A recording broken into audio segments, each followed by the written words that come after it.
ॐ नमो भगवते वासुदेवाय। श्रीभगवानुवाच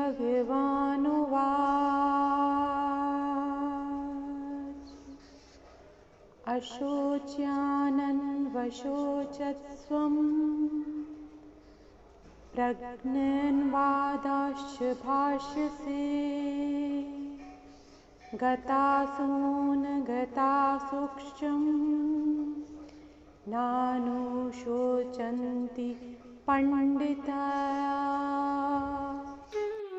श्री भगवान ने कहा, तुम पांडित्यपूर्ण वचन कहते हुए उनके लिए शोक कर रहे हो जो शोक करने योग्य नहीं है।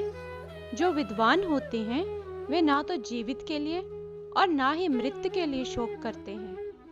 तात्पर्य, भगवान ने तत्काल गुरु का पद संभाला और अपने शिष्य को अप्रत्यक्षतः मूर्ख कहकर डांटा।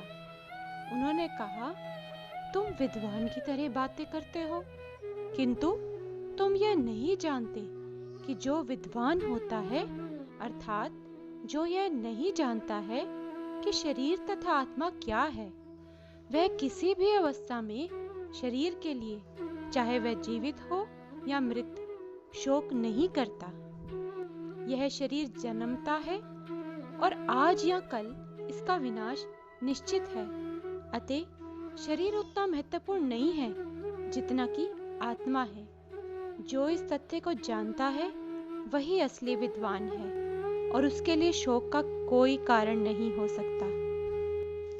न त्वेवाहं जातु नासं न त्वं नेमे जनाधिपा न चाएव न भविष्यामि सर्वे व्यमतः परमः। भगवान श्री कृष्ण कहते हैं, ऐसा कभी नहीं हुआ कि मैं ना रहा हूं या तुम ना रहे हो अथवा ये समस्त राजा ना रहे हों, और ना ही ऐसा है कि भविष्य में हम लोग नहीं रहेंगे।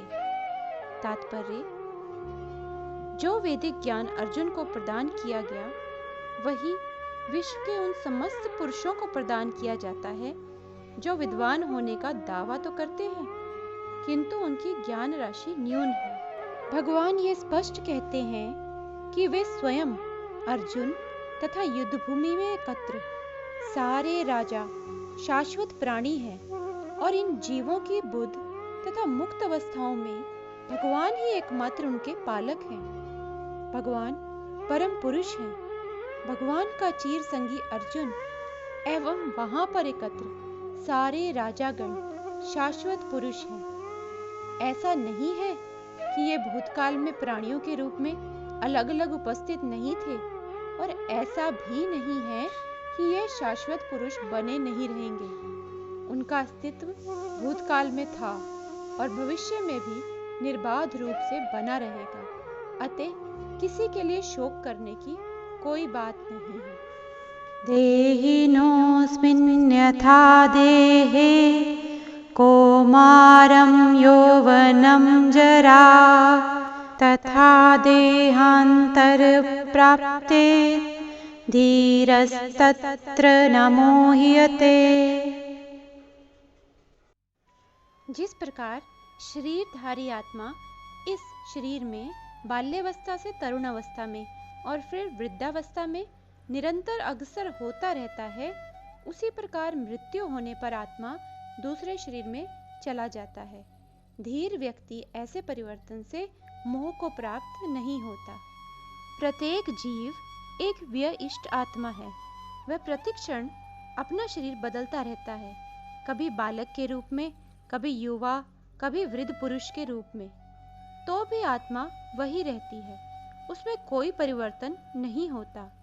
यह व्यइष्ट आत्मा मृत्यु होने पर अंतोतगत्वा एक शरीर बदलकर दूसरे शरीर में देहांतरण कर जाती है, और क्योंकि अगले जन्म में इसको शरीर मिलना अवश्यम भावी है, चाहे वह शरीर आध्यात्मिक हो या भौतिक। अतः अर्जुन के लिए ना तो भीष्म ना ही द्रोण के लिए शोक करने का कोई कारण था, अपितु उसे प्रसन्न होना चाहिए था कि वह अपने पुराने शरीर को बदलकर नए शरीर ग्रहण करेंगे और इस तरह वह नई शक्ति प्राप्त करेंगे। ऐसे शरीर परिवर्तन से जीवन में किए कर्म के अनुसार नाना प्रकार के सुख भोग या कष्टों का लेखा जोखा हो जाता है। क्योंकि भीष्म व द्रोण साधु पुरुष थे, इसलिए अगले जन्म में उन्हें आध्यात्मिक शरीर प्राप्त होंगे, नहीं तो कम से कम उन्हें स्वर्ग में भोग करने के अनुरूप शरीर तो प्राप्त होंगे ही। अतः दोनों ही दशाओं में शोक का कोई कारण नहीं था। जिस मनुष्य को व्ययिष्ट आत्मा, परमात्मा तथा भौतिक और आध्यात्मिक प्रकृति का पूर्ण ज्ञान होता है, वह धीर कहलाता है। ऐसा मनुष्य कभी भी शरीर परिवर्तन द्वारा ठगा नहीं जाता। चले आओ,